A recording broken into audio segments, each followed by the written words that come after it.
ئەو قەوارانەی پێشبینی دەکرێت لە پارێزگای نینەوە کورسی پەرلەمانی عێراق بەدەستبێنن.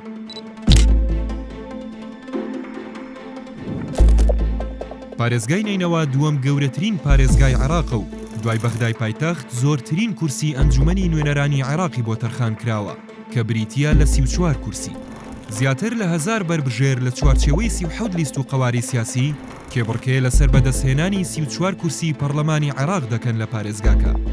هاوکات بە پێوەری سانتلیگۆی 1.7 گۆڕینی دەنگ بۆ کورسی بۆ خولی داهاتووی ئەنجومەنی نوێنەرانی عێراق لە کۆی ئەو 37 لیست و قەوارەیە پێشبینی دەکرێت 11 هێزی سیاسی چانسی بەدەستهێنانی کورسیان هەبێت.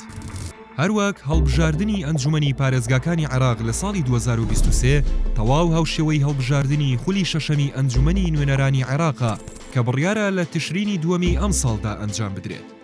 هەر بۆیە ئەو هێزانەی لە هەڵبژاردننی ئەنجومەنی پارێزگاکان چانسی بردنەوەی کورسیان هەبوو بێت پێشبینی دەکرێت لە هەڵبژاردننی ئەنجومەنی نوێنەرانی عێراقیش چانسیان هەبێت.